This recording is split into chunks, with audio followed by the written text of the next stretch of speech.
در tatami دوم در وزن 69 کیلوگرم ورزشکار بزرگی کارکنان از ترکمنستان علی آگامامدوف این جفتی نو چون بالا قید کردیم که پهلوان نامدار ما را به میدان میآورد. لایق قطب‌الدینов با جداگی کبود پهلوان است که از خورده من خوب یاد دارم که این پهلوان ما در مختلف مسابقه های جمهوریوی و جهانی حتی برآمدی خوب میکرد. باید قطب‌الدینов لایق را لازم است که در این نبرد هم خوب هنرنمایی کند. رقیبی او 18 ساله پهلوان علی آگامامدوف است. ترکمنستان را معرفی میکند. با جداگی سفید گوشتین میگیرد. اما لایق شایسته گوشتین خوبی لایق است. است. من باور دارم که چنین ایپانها پای در پای اجرا میگردند. لایق قطب‌الدینов در اولین لحظه ها آستین رقیب گرفت و حریف را دو شانه زمین زد. آفرین علی آگامامدوف حتی لحظه فرصت برای نفس کشیدن نداشت. عزت خدایف که شاگرد تربیت کرده است از پرداخت شاگرد بسیار حلاوت بود. باور کامل دارم لایق قطب‌الدینов من جمله پهلوانان است که تحت رهبری عزت خدایف سالها است که مشق و تمرین میکند. آفرین ببینید حالت تکرار رو با چنین زیبایی به دست آوردن پیروزی کار خیلی خوب است. حالا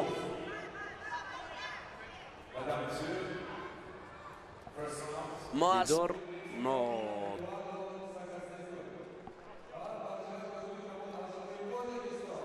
دیدم. خب اکنون می رویم دوستان عزیز با دیدار جدید که اینجا بار دوم است که پهلوان ما انیقترش لایق قطب‌الدینов را به میدان آورد. رقیب نوبتی لایق ادواردو ساگاتسگو است از مکزیکو. 18 سال دارد که با جداگی سفید گوشتین میگیرد. برای لایق این رقیب باید که خوب و دور و دراز دوام نکند نبردش.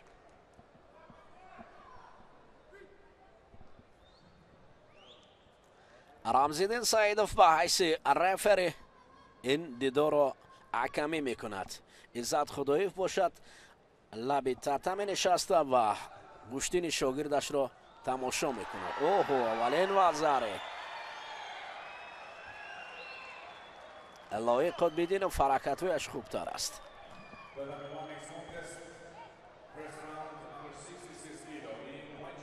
یک وزاره به سود ما است. حالا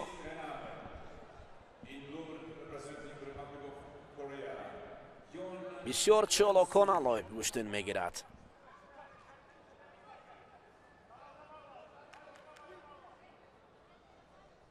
اما هر لحظه به عزت خدایف نگاه میکند که کدام شکل و شیوه را به کار برد. حتی پدری هم بسیار دلباخته گوشتین است. هر جایی که گوشتین میشد من خوب یاد دارم که لایق در پهلوی پدر به مسابقه های مختلف میرفت و نقش پدر در تربیت فرزند خیلی زیاد است. این رو هم باید فراموش نکنیم که پدران اصلا پدرانی که دائما برای تربیت کردن فرزند خویش هم پهلو هستند و دائما شاگردان یعنی فرزندان خود را به مختلف مسابقه ها میبرند. این خوب است. باید چنین هم باشد. این پرتابچی است. اوه مکزیکایی اکنون حالت اسایکامی را پیش را میگیرد. لایق قطب‌الدینov از این حالت مشکل باید خود را رها کند. بسیار حالت مشکل است ولی لایق هرچی باشه بله رها میکند. آفرین اینجا بسیار چالاکی بود. دلیری لایق قطب‌الدینov به کار رفت وگرنه این حالت بسیار مشکل بود. یک وزر به سود لایق است باید حرکت کند.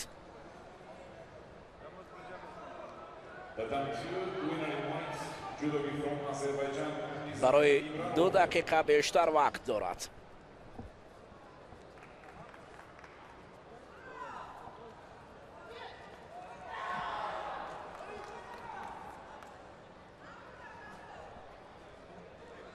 Next contest, second round, men under 60 kilo in judogi from Colombia, Germino Pino Bambino.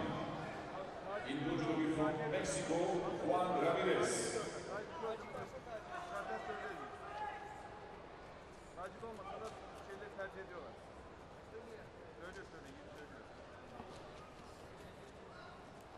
لایق با اولین نظر خود حالا مقابل ادواردو ساگاستگو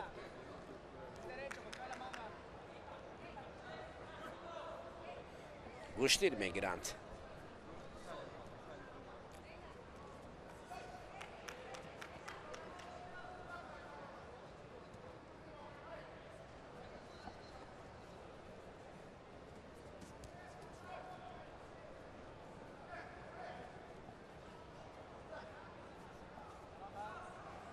حالا برای بالای گریبان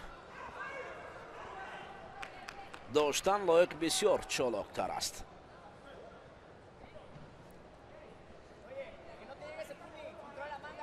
یکی از داوطلب‌ها امروز در مسابقات یک قهرمان جهانی گشتن جدا این لایق است که باور دارم لایق خودبدینوف در این دیدارها خوب و درخشش زیبا خواهد بود.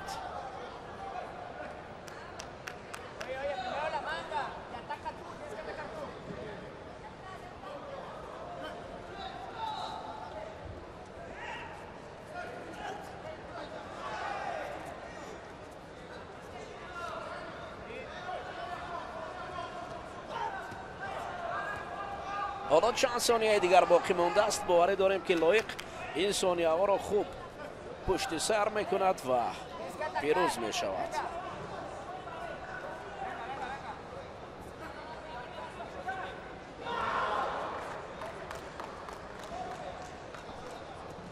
برای 46-45 ثانیه دیگر می روند.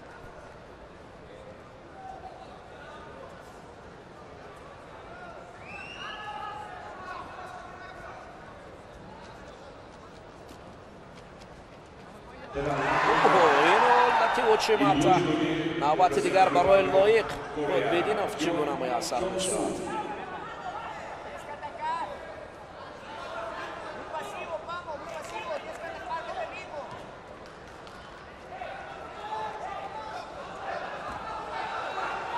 اما لایق را لازم است که در اینجا وقت کشی نماید. برای مهم است که وقت را کشال دهد و برای چند ثانیه دیگر را دست بارا شود.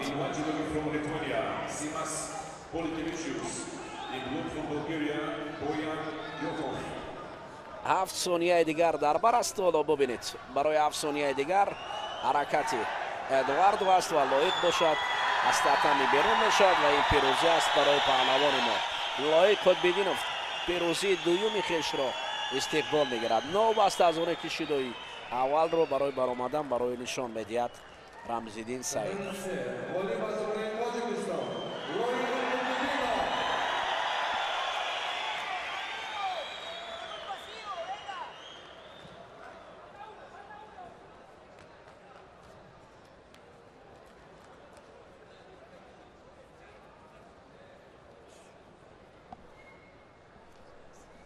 Tatami se, dar vază 6 kg, Geronimo Pino Balbino.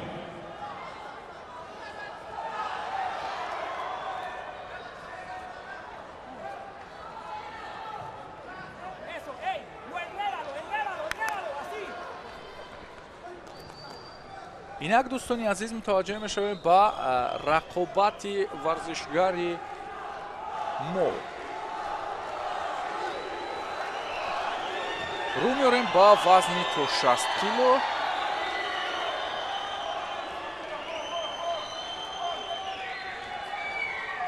ва акнун инҷо лоиқ қутбиддинов барои ҳамон шӯрушавқе ки бино ба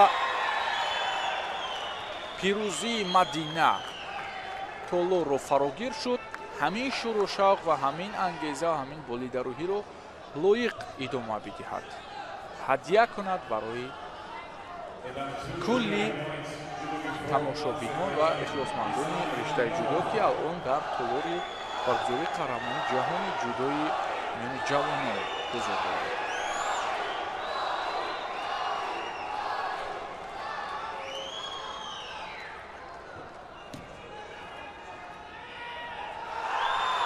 خوب یاد داریم لوی قطبینوف ورزشکاری که سال قبل نتیجه ولو نشان یعنی چمپیون آسیا در سال 2023 بعدن اینچنین او اینچنین جام آسیا رو نیز به دست آورده است. دیر نه همین سال ماه ایول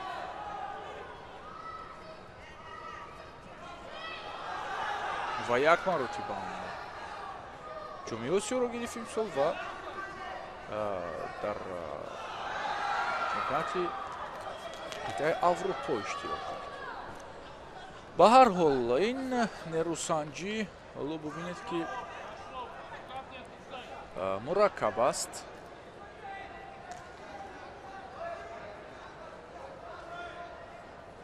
لویق یک دور رو پس سر کرده است. مکزیکویی رو در دوره اول مواجهه برد کرد و این البته او پهلوانی که از مغولستان است میرو میسنجد. دولتی بسیار هم حساس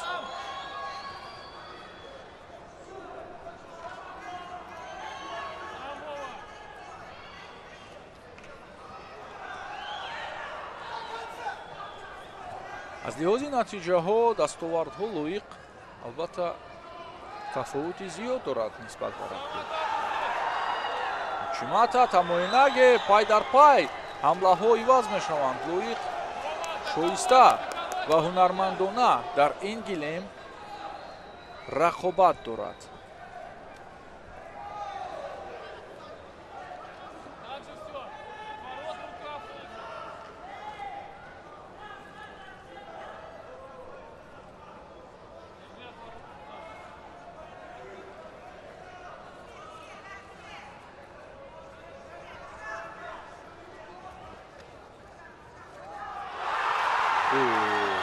اینجا باز هم نزدیک به امتیاز بود لویق.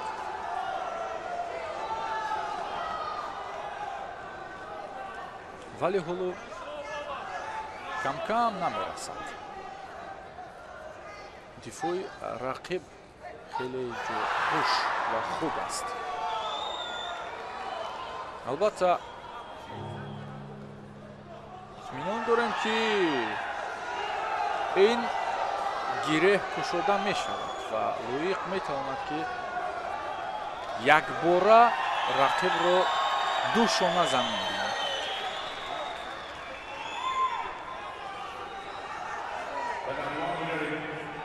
شیدو بینو با کم فعالی با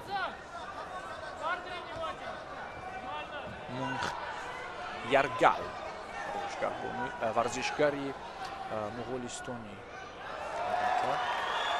با مغرب بود و این البته اکنون با هم لویق خوب است. دیگر باره ببینید که ادامه کار رو باز هم جلو رو با قول با دستان خود ماهرانه مستحکم گرفته سر نمیدهد. این باعث خوبی و خوشی است. چند ثانیه دیگر همین حالت رو میگفتیم، انتظار بودیم، اطمینان داشتیم و این حالت البته که دایر شد. دو شانه به زمین نهاد، رقیب رو مینهاد. میگفتیم و گفته های ما رو عملی کرد. لویق قطب‌دینوف مبارک باشد. پیروزی دومی ورزشکاری ما و واقعا یک هنر رستمانه، یک پرتافت عالی، مجلا، دیدنی و خیلی کوشش های شایسته از جانب همین چهره که واقعا هم آینده درخشان دارد. ببینید وزر گرفت خانه نشد. 15 یا 14 ثانیه دیگر تا انتها مونده بود. میتوانست وقت کشادهی کند ولی نه. نقطه دو شانه بهترین بود. البته این جلو رو ما باز در رودریگز دیدار انجام میدهد. ҳамин тавр ҷавони умедбахшу ояндадори ҷудои тоҷик лоиқ қутбиддинов ба майдон баромад ва акнун бо рақиби қазоқаш рақобат мекунад.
рақобати лоиқ қутбиддинов бо талгат аринбасар намояндаи кишвари қазоқистон баҳри роҳ ёфтанд ба марҳилаи нимниҳоӣ аст ва ҳарду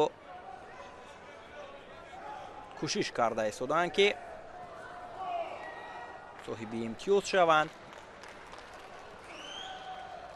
дар ҳолати кор дар замин ҳам талгат як ҳаракатро мехоҳад анҷом бидиҳад, вале владимир митсубидзе довари дараҷаи олимпия аз гурҷистон ишора намуд ки бисёр як ҳолати мушкил барои лоиқ қутбиддинов ва як партофте ки ҷудокори қазоқ анҷом дод бисёр хатарнок буд барои лоиқ, вале аз ҳунару маҳорати доштаи ин паҳлавони тоҷик мо умед дорем ки метавонад бо ҳунару маҳорати олие ки дорад ғалабаро соҳиб шавад. иззат худоиев мураббии ӯ барояш ишора мекунад ки чӣ корҳоро дар баробари ин рақиби қазоқаш лоиқ анҷом бидиҳад.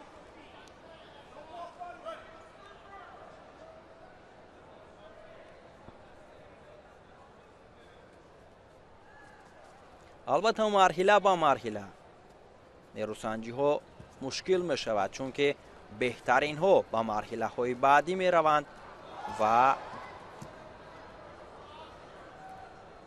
бубинед ки чӣ гуна чусту чолокона талгат ринбасар ҳаракат анҷом медиҳад ва лоиқ қутбиддинов ҳам дар баробари ин рақибаш танҳо ва танҳо баҳри пирӯзӣ ҳаракат карда истодааст.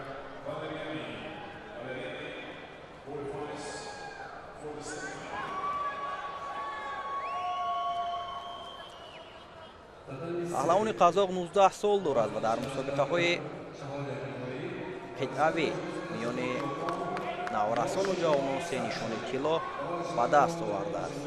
албатта лоиқ қутбиддинов ҳам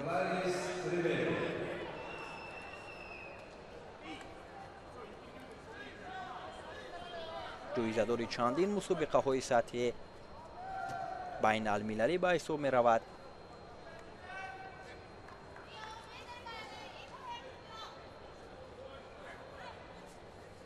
соли 2023 лоиқ ҷомиосиёро миёни наврасон ба даст оварда буд, сазовори нишони тилло гаштааст ва ин ҷо акнун мехоҳад миёни ҷавонони то 21 сола сазовори нишони тилло дар чемпионати ҷаҳон шавад ва талошҳои ӯ баҳри ба даст овардани нишон аз чемпионати ҷаҳон аст ва боварӣ дорем ки лоиқ бо ҳунару маҳорати доштааш метавонад ки аз ин мусобиқае ки дар ватани мо доир шуда истодааст медал ба гардан овезад.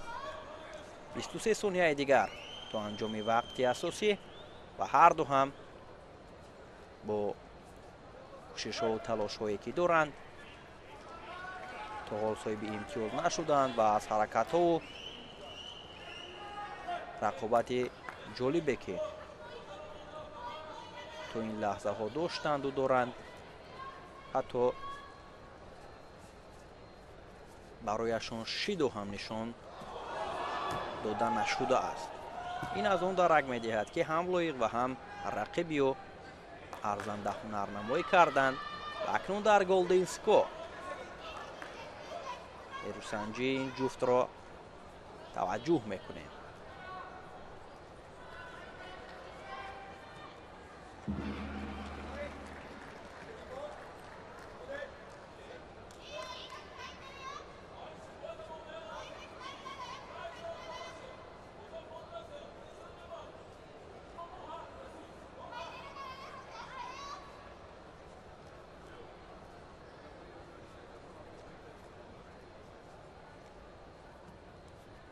мавқеият барои лоиқ ҳаракатҳои ӯ ва ҳуҷматаро дар сатҳи бисёр олӣ анҷом медиҳад лоиқ қутбиддинов ва инҷо ҳам як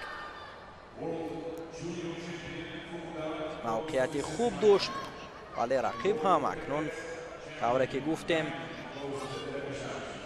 марҳила ба марҳила барояшон сахттар мешавад, чунки арзандаҳо ба марҳилаҳои асос мераванд.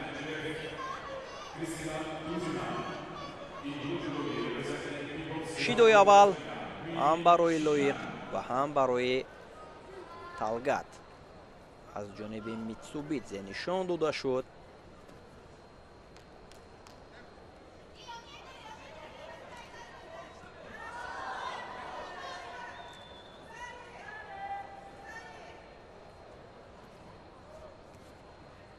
ҳаракатҳои пай дар пайи лоиқ ва дар рақобатҳои қаблияш тавре ки мо мушоҳида кардем ва тавре ки инҷо ҳам қайд намудем ҳуҷматаро дар сатҳи бисёр олӣ анҷом медиҳад лоиқ қутбиддинов ва инҷо ҳам ҳаракатҳое дошт тариқи анҷом додани ин усуле ки дар ҷудо бисёр ҳам маъмулу машҳур аст ва наздик ҳам буд ки соҳиби имтиёз шавад ва инҷо як ҳолати бисёр ҳам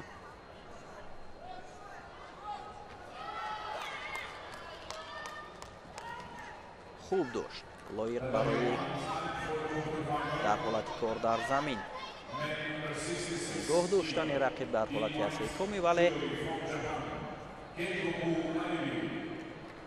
идомаи нерӯсанҷиашон боз аз маркази майдон сурат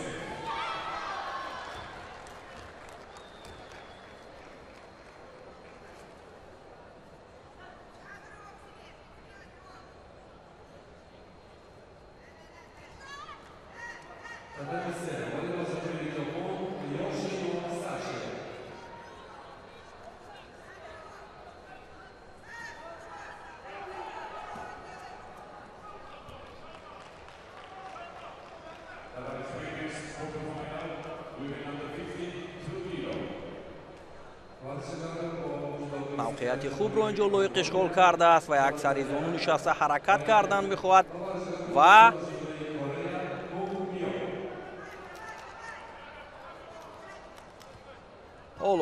ҳоло ҳам бояд ҳаракатҳои бештару ҳаракатҳое ки дар баробари рақиб анҷом дода мешавад ӯ бояд пеша кунад. рақиб ҳам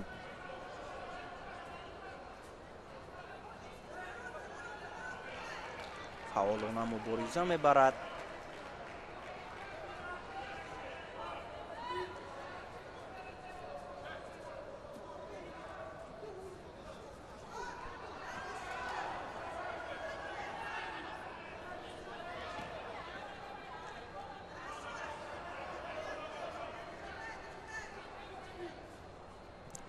албатта ҳарду бисёр хаста гардиданд, чунки як рақобати бисёр ҳам шадидро дар баробари якдигар нишон дода истоданд ва дақиқаи ҳафтум аст ки миёни ҳам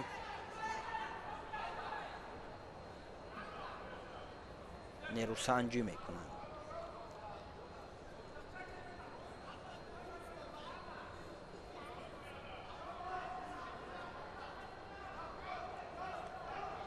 ва инҷо фикр мекунам ки барои Лои Қутбиддинов, бале, Лои Қутбиддинов ҳамин тавр ба марҳилаи нимниҳоӣ меравад.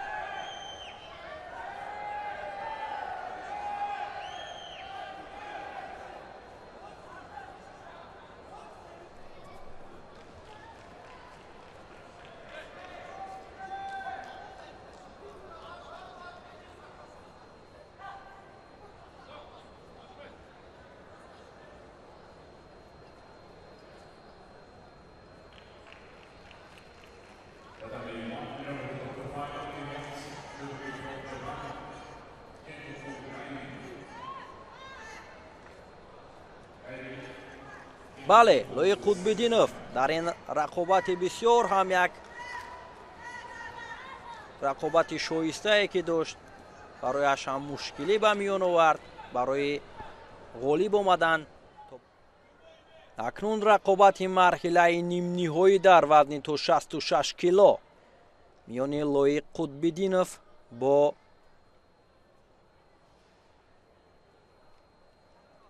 рақиби ӯ.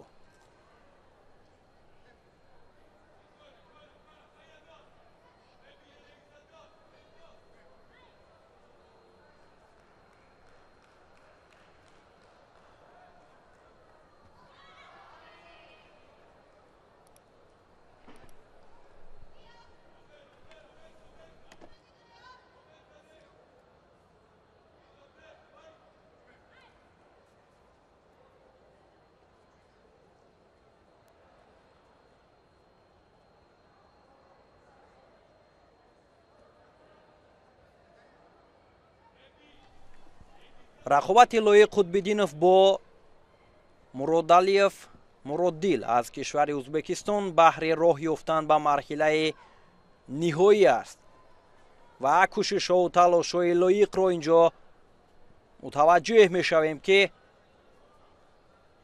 баҳри ба финал рафтан дасту остин барзадааст ва мехоҳад ки барои хушнуд кардани мухлисони ҷудои кишвар мардонавор қаҳрамонона мубориза бибарад ва ба финал биравад.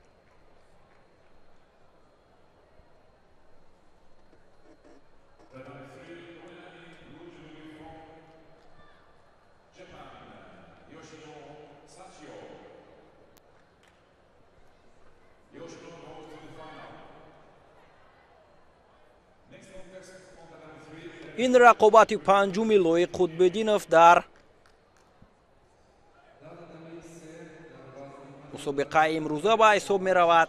дар рақобати аввалинаш Али Агамамедовро аз Туркманистон шикаст дод. дар даври дуюм Эдуардо Сагастагуи мексикоиро аз садди роҳ дур кард. дар марҳилаи 8-1 ниҳоӣ намояндаи Муғулистонро ноком карда ба марҳилаи 4-1 ниҳоӣ омад ва дар марҳилаи 4-1 ниҳоӣ дар як рақобати сахту сангин Талгатро аз Қазоқистон мувоҷиҳи шикаст гардонид ва ба марҳилаи нимниҳоӣ омад ва акнун дар марҳилаи нимниҳоӣ бо ҷудокори узбек Муродилоев Муродил талош карда истодааст.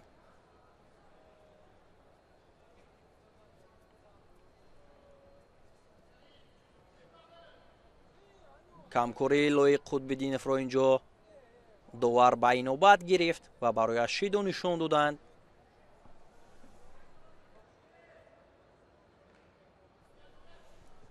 вале боке надорад, вақт зиёд аст ва лоиқ метавонад ки соҳиби имтиёз шаваду ғолиб гардад ва як ҳаракати ҷолиби ӯро ҳам инҷо мо мушоҳида кардем.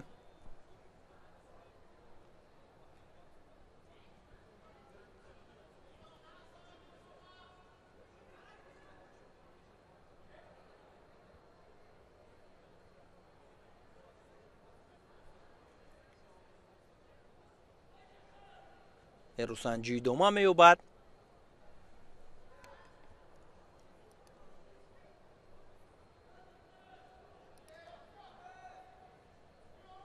чӣ гуна партофти ҷолибе ки лоиқ қутбиддиновро ба финал мебарад. бисёр як партофти диданӣ лоиқ қутбиддинов ки мухлисонро ба по мехезонаду кафкубии онҳо баҳри ин ҷавони умедбахши тоҷик аст. бисёр шоиставу олӣ ва ӯ ба финал меравад. ҳамин тавр лоиқ қутбиддинов тавонист ки дар ин марҳила ғолиб шаваду роҳ ба финал бигирад. ҳамаи мо шумо ин рақобатро бесаброна интизорем. хуб, ҳамин тавр лоиқ қутбуддинов ва фукуда ямато аз ҷопон, паҳлавони 18 сола аст. ҷопони паҳлавони мебошад 16 сол дорад ва лоиқ қутбуддинов албатта имрӯз ҳунарнамояш хеле дар сатҳи олӣ буд ва тамоми мухлисону ҳаводорони гӯштини ҷудои меҳанро шод кард ва мо мунтазир ҳастем ки дар марҳилаи ниҳоӣ ҳам лоиқ қутбуддинов як нерӯсанҷӣ арзандаро нишон медиҳад. ин ҳам роҳи таъин намудаи ҳарду паҳлавонон аст. лоиқ қутбуддинов дар марҳилаи аввал али оғомаҳмадов аз туркманистонро шикаст дод, баъдан эдуардо сагасте аз мексикаро ноком сохт, баъдан муханҷар тергелес аз муғулистонро аз садди роҳи худ берун кард. дар марҳилаи чаҳор якниҳоӣ оронбасар талгат аз қазоқистонро ноком сохт. валентин каранканта ин рақобатро ҳакамӣ мекунад ва мо бошем ҳама якҷо нерӯсанҷи лоиқ қутбуддиновро интизор ҳастем. хуб, паҳлавони 18 солаи кишвари ҷопон, қаҳрамони феълии ҷаҳони ҷавонон бо ҷудогии сафед ба майдон ворид шуд ва акнун ин бошад намояндаи 16 солаи тоҷикистон лоиқ қутбуддинов, яке аз ғунчаҳои бисёр ҳам навруста ва умедҳои мо дар гӯштини ҷудо. имрӯз ҳунар, маҳорат ва сабку услуби лоиқ қутбуддинов ба кулли дигаргун буд, вале бояд як чизро фаромӯш накунем ки бар муқобили ватандорони ҷудо ҳунарнамоӣ кардан хеле душвор аст. хуб, ҳамин тавр рақобат оғоз мешавад. фукуда бо ҷудогии сафед аст аз ҷопон, лоиқ қутбуддинов бошад аз тоҷикистон бо ҷудогии кабуд. аввалин расишҳо мебинем ки фукуда хеле фаъол аст. фишор барои дар замин нигоҳ доштани паҳлавони мо аллакай ҳолати асайкоме инҷо ҳисоб карда мешавад. мутаассифона ин мавқеиятро паҳлавони мо ба ҳариф гузошт. аллакай як имтиёзи вазари ба даст овард фукуда ва барои лоиқ қутбуддинов дигар фурсате ба миён намеояд ки аз чанголи ҳариф худро раҳо кунад. ва ҳамин тавр дӯстони азиз, дар кӯтоҳтарин сонияҳо тавонист инҷо фукуда қаҳрамони феълии ҷаҳон, чемпиони феълии ҷаҳон лоиқ қутбуддиновро шикаст бидиҳад ва паҳлавони мо бори аввал тавонист акнун дар корномааш аз чемпионати ҷаҳон нишони нуқраро ба даст биёрад ки ин ҳам албатта натиҷаи хеле хуб аст барои лоиқ қутбуддинов, чаро ки ҳариф воқеан ҳам пурқувват аст. ҳариф мактаби пурқувват дорад ва боке нест. ин шикаст албатта лоиқ қутбуддиновро боз водор мекунад ки бештару хубтар омодагӣ бинад барои мусобиқоти бонуфузи дигар. хуб, ҳамин тавр дӯстони азиз, ягона умеди мо имрӯз лоиқ қутбуддинов буд ки белохира дар ватани худ дар назди мухлисон ба гирифтани медали нуқра мушарраф гардид. ҳамзамон лоиқ қутбуддинов дӯстони азиз дар чемпионати осиёи наврасон соли 2023 нишони тилло дошт ва ду маротибаи дигар нишони тиллоро аз ҷоми осиё ба даст овардааст. таваҷҷӯҳ мекунем ин ҳам он ҳолате ки лоиқ қутбуддинов зери чанголи фукуда ямато монд. These are the highlights of this final on the big screen. аслан бояд иҷоза намедод ба ин ҳолат паҳлавони мо, вале ин мавқеиятро гузошт ба ҳариф.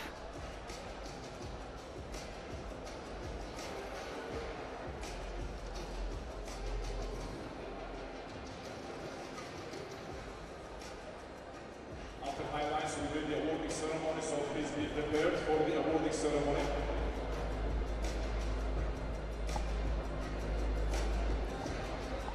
хеле фишори зиёд дошт дар ин ҷо Фукуда ва кӯшиш кард ки ба ҳайси паҳлавони рақами 1 дар ин рақобат худро нишон диёд ва ҳамин тавр ҳам тавонист ва ба гирифтани нишони тилло 2 сол пайҳам дар чемпионати ҷаҳони ҷавонон мушарраф мегардад Фукуда Ямато.